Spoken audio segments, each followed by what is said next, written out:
Hello, and welcome to Inside Property, the podcast where we go beyond the headlines and get under the skin of what's really happening in our development world today. From development and design to investment and strategy, we'll be hosting the people shaping the places we live and work in today. I'm Mike, and in each episode we'll be speaking to industry leaders about the opportunities, the challenges, and the stories you don't tend to hear. We're starting our first show on the road, where Sam sits down with Mark from Callisto Homes over a pint. Callisto Homes is more than just a house builder. They put families and communities at the heart of their work. With deep roots in the Kent construction landscape and years of experience producing award-winning projects, they combine quality craftsmanship, thoughtful design, and a genuine commitment to building communities. We've got some great guests lined up, and we can't wait to share the conversations with you. But that's enough from me. Over to Sam and Mark. Yeah, cheers. Cheers, Sam. You right? It's nice being down in Kent. It is. Yeah. It's actually got kind of elements of like the north, I find, because there's this lovely countryside up in the north, and when you think of the south and like London, you think of beautiful. You think of the big city, and it's so close to London. I would move closer to London than where I am. Yeah. You get all the we have got the benefits here. Now my partner comes from Norfolk. Okay. So for her to move from a sleepy village to Norfolk, and she was worried about coming down to what she classed as London, but that is a mission from Norfolk. Absolutely, mate. Absolutely. So you could get quicker from Leeds to. You can. That's it. And she always said, Mark lives in London, although it's not London. But I suppose when you're out there, you're London, aren't you? So anything sort of past within that M25 area or just outside of it, you're classed as London if you don't know the area. So she was quite nervous, but then when she came down, actually, she went, it's very similar to Norfolk in terms of farmland, green fields, little high streets. Yeah. Is it? Do you think Surrey and Kent are quite similar, or? No, I do. Do you think Kent's got the edge on it? I don't know. There's always a rivalry, isn't there? Is actually a rivalry? Is that a bit like Yorkshire and Lancashire? Yeah, I think it is. Yeah, I think it is, mate. But no, Kentish coastline trumps it a little bit. So if you took Kent as a whole, the whole entity. Then Surrey and villages in Surrey compared to villages here, you wouldn't know where you were. Yeah. But even if you had a coastline, you can start seeing actually the Kent coastline is slightly nicer. But you'd be biased. I am a biased man, I suppose. My parents actually, they moved to Spain, but they wanted to get out of Devon. Yes, yeah. Because that's beautiful, bit crap when it's bad weather, which is all the time. All the time, it's all wet, yeah. So it's like, if it's a rainy day, it's like, what do you do? There's not a lot to do really in Devon. So they were, before going abroad, they were looking at Kent. That's where they were gonna. Well, I think that's where they were gonna move. Yeah, I can't see me moving out of Kent. No. I can't, because it's just where we are. Yeah. We've got silly things that you get used to. Actually, in fact, because you've got the likes of Uber Eats and Deliveroo, absolutely everywhere you want to go in Kent, especially here. And you know what? I'll get lazy to it, because you've got that on your doorstep. You've got the shopping centres such as Blue Water. So you're used to living around here, mate. Yeah. And you think, well, why would I start moving out? And I think you'd miss the facilities. I think you would do. What I would do. Yeah. I don't want to move further into town. No, I don't think I would. If I was younger guy, then maybe. My brother lives in St Catherine's Docks, and just that Shoreditchy way. That's just great. Yeah. He's a single guy. You think, well, as soon as you start to have a family, I think there's more since COVID. Like my sister and her fiance are 30. Both of them are 30, so still relatively young, and they've just bought in Gerrard's Cross. So they've moved there, and I've seen a lot more people kind of late 20s, early 30s, which is not old at all. You've got a lot longer. But I do think it is easy to get into London. You can still work in London. You can. It's not you have to go and then just work solely in Kent. No, you don't. Even if you had to go full time into London, it doesn't matter. The journey time. No. I've got friends of mine actually. He's a sergeant at Met Police. He's moved further into Kent. Yeah. He can't work from home. Yeah. He's still got shift patterns. But again, transport links. it means you can work his shift patterns. Do you think people primarily get the train, or do you see people driving as well? I see a mixture of both, actually. Yeah. I do. Because what's the drive? Well, It depends where you are in Kent, but let's say from here. From here, well, again, you can be in, let's say Tower Bridge. You could probably be there within an hour and 10 driving. An hour and 10, okay. An hour and 10. If fair traffic, it's the merciless traffic, isn't it? But an hour and 10. You wouldn't see me driving to London. No. I prefer the train. Oh, absolutely. You can have a beer then, can't you? Yeah, exactly. Yeah. So no, about an hour and 10. Yeah. Have you got much experience in London? Yeah, I've done a few refurbishments. It's predominantly refurbishments. There's no land in London, so I've done a couple of real high-end refurbishments up in London. So the Muse Cottage type ones. Nice. So some quite high-end net worth individuals actually. Real swanky stuff we're putting in.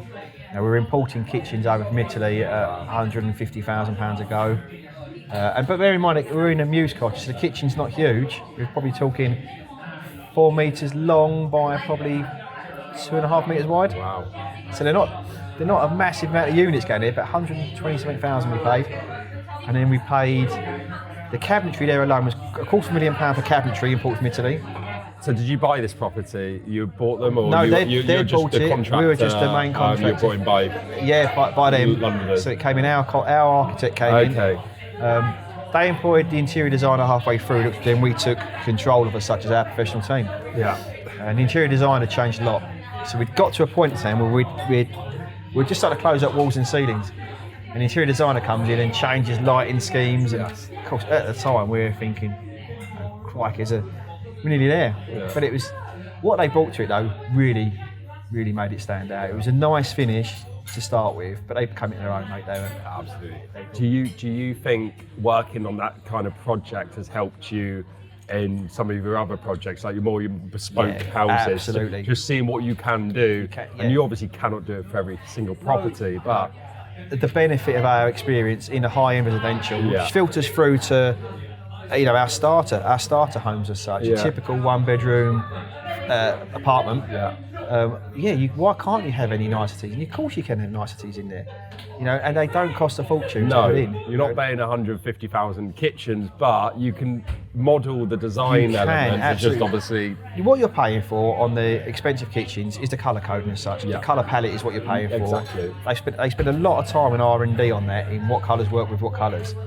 So we can bring that into our apartments. Why not? The colour schemes work, so we get in the feel and the ambience of a real high-end bespoke residential property into your starter home. But, there's no logical reason why that can't happen. There's no logical reason why it can't happen without increasing the price point, because it can.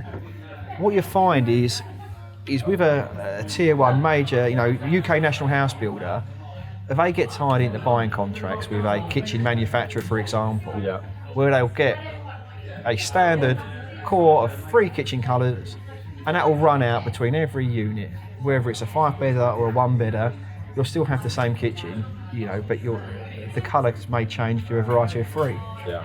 As an SME, we're not international buying powers. We have the opportunity to pick and choose individual companies. And a company actually we're using at Chatham, and across our portfolio, is a company called Compton's. Compton's a Faversham. They're a family-run business.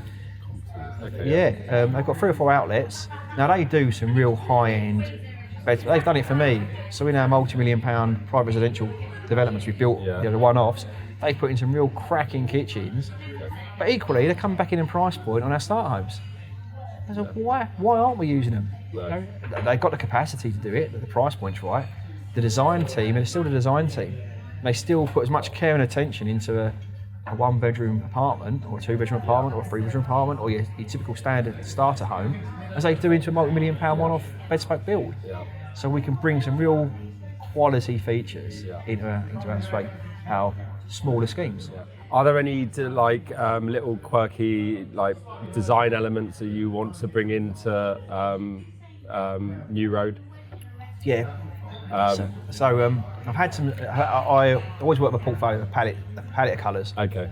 So New Road, we've had some CGIs knocked up already with some colour coding, which emphasise the space. And that's key to it. When we're going into that, there's stuff that concealed system, concealed sanitary ware. But we can do that, and what we're doing at New Road is moving away from your bog standard tiling. We're putting wall panelling in there. Yeah. And with that wall panelling, we can grab some real, Carrera marble effects, some real stone effects in there. One, longevity. Yeah. It's long lasting. It will always look the part. And I think tiling's quite old hat now. Your standard ceramic tiles and the rectangular ones you see across every developer. Why are we doing that? Why can't we put in something special? Why can't we make a feature wall in the bathrooms? Yeah. You're still on the same price point, so the saving still goes across the whole supply chain and the exit. But why can't we make it special? To me, there's no logical reason why you can't. So that's what we're doing. So at New Road in particular, I want to try and make the bathrooms, brushed brass fittings, stuff that's in vogue now, Yes. but stuff that won't necessarily go out of fashion. We don't want to be hit with a avocado bathroom suite from the 1980s, but we can bring in some modern finishes to it. And that sells and that rents. And we obviously work with a lot of developers, and there's a distinct. There's distinctions between different types of developers. You get the developers that are very much like, I think, as you mentioned earlier, they're units, and they don't care too much. It is just bang, bang, bang, bang, bang. Yep. How many can we get in? How many apartments can we get into that space? And they're all looking the same, and there doesn't seem to be the thought and the care to make it something that they would live in. Absolutely. It is a money exercise. So it's nice to hear and refreshing to hear that you're treating apartments as you would treat these more bespoke houses. No, why shouldn't we? We're in an age now where rentals are becoming more common. It's not uncommon. We're becoming a bit more like the continent now. Yeah. Where people invest into units, they'll hold them, grow the asset, but it's a rental market is what they're after. Yeah. So when you're going up against a rental market that may have 3 or 4 different flat types from 3 or 4 different developers, why can't we make ours stand out? Yeah. Now, our price point will be the same, so why can't we make it something special? I like to treat the apartments pretty much like a hotel room. You go to really nice hotels, and you always go away thinking, you don't go to a bad hotel and go, crikey, the interior design is absolutely rubbish there. You always go away thinking, do you know what, I want it to be like a hotel. You want it to feel like a hotel when you exit, and that starts off for me is when you enter the entranceway. When we come into, say, New Road, for example, when we come over the bridge from the footpath, why can't we make the entrance foyer something special? Why can't we make it feel like you're stepping into a hotel? It's exciting. There's no logical reason we can't. I think there's still that. Obviously, back when apartments were first getting built, a lot of the time it was basically just to house as many people as possible, and they weren't seen as a desirable way to live. No. I think obviously the council were building the blocks, which are obviously very ugly, and it was a purpose of we need to house as many people as possible in as small a space as possible, and it's almost like battery farms, right? To me, when you see them sort of blocks, it's like the typical communist housing you see of days have gone by. Eastern Germany and Russia. You don't want that effect. No. You don't want that feel as if you're living in a prison block. Because people want to live.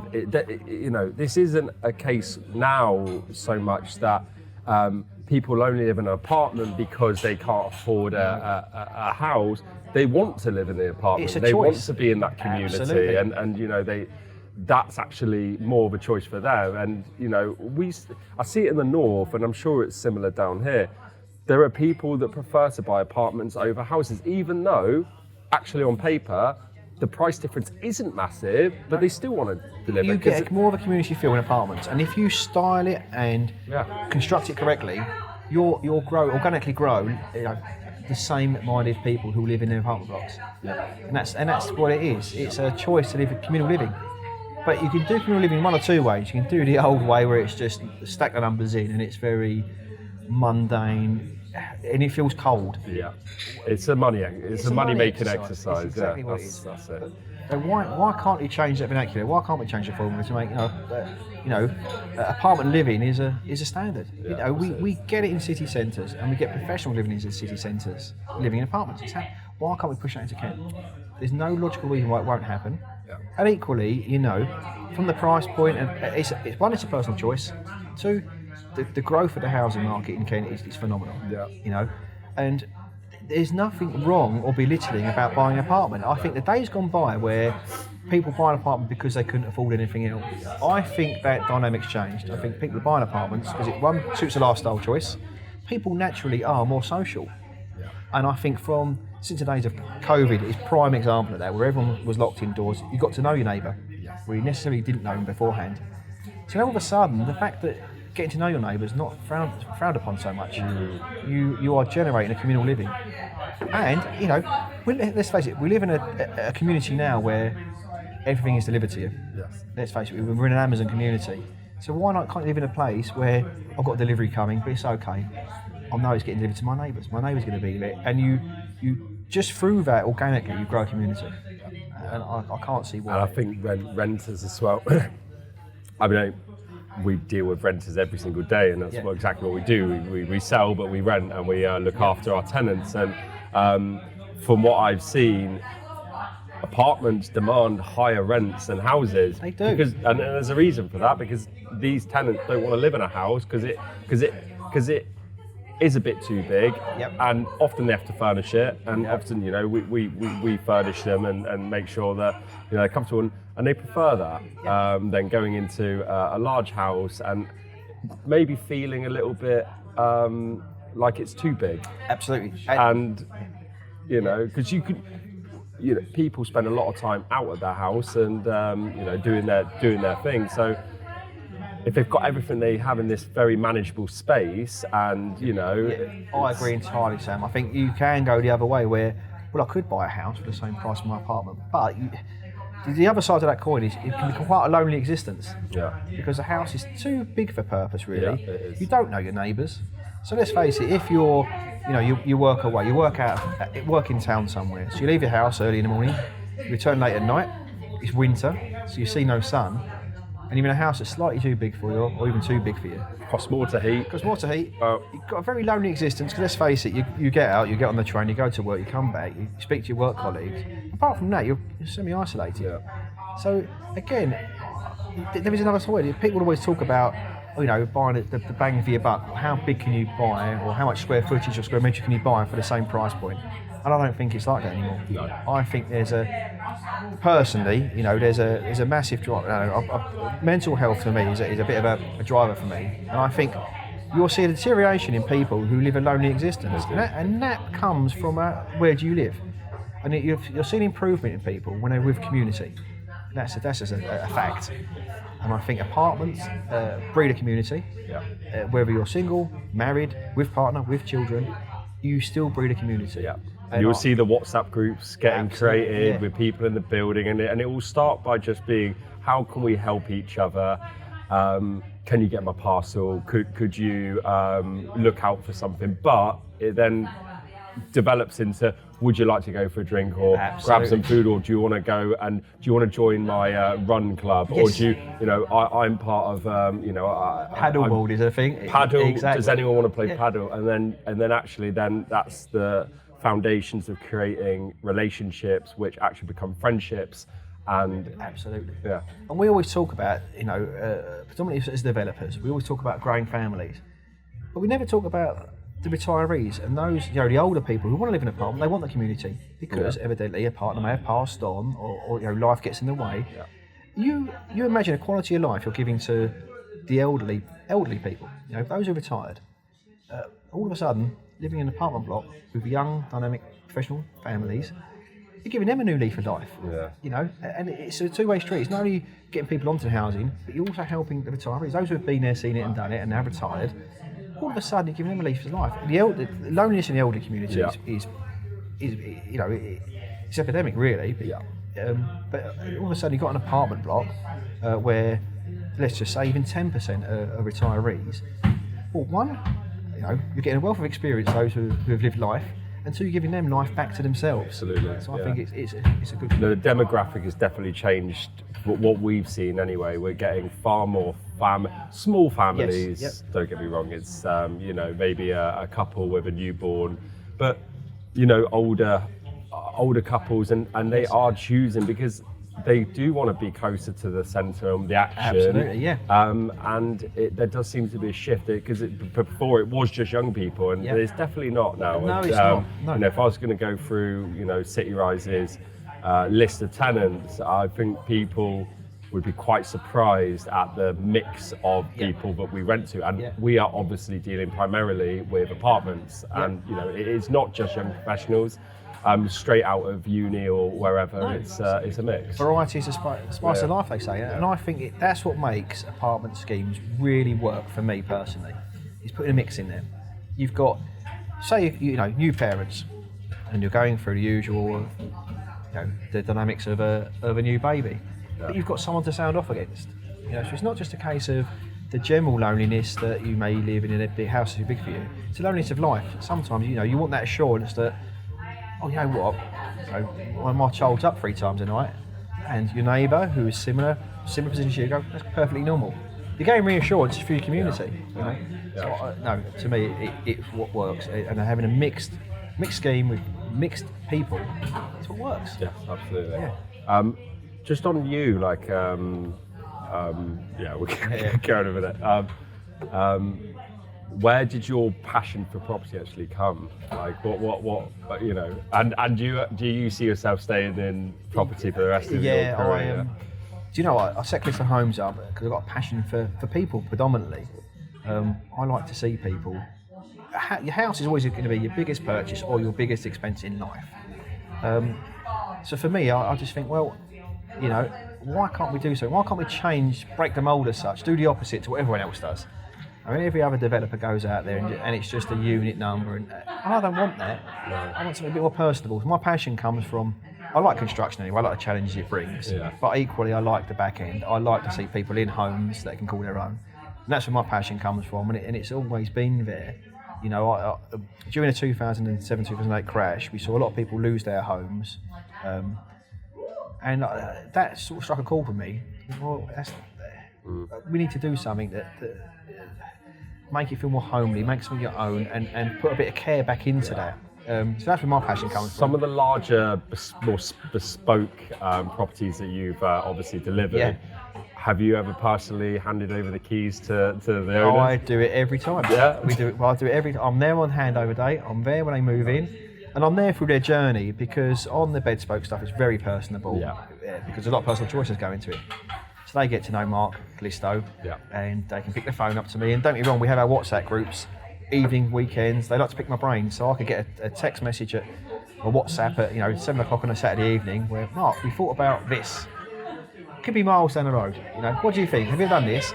But equally, my team have the same. My project managers have exactly the same WhatsApp. So we have communication 24/7. It's a passion of ours. But no, we're there every time, and every time we move in, Fortnum and Mason, I'm there and it's just a quirk we've started. The hampers are there. I'm delivering the hampers, and there's a Callisto Homes rubber duck in the bath. It's something I started actually a number of years ago. It was a bit of a joke with a client. And I've had them made, so every bathroom now had a rubber duck with Callisto Homes on it. And it's just one of them quirky bits that I put in there, and it's a bit of personality, because for me, you can never be too serious in every meeting, because otherwise it becomes one droll, too edgy, because our clients can't feel they can say what they need to say, or can't put a smile on. And yes, you need to be professional, yes, you need to do the job, but equally, why can't you be personable and make the journey with people fun and interesting and engaging? Absolutely. There's no reason you can't do that. No, totally agree. I think that's it. Yeah, you happy? Yeah. Yeah. Sam, good man, mate.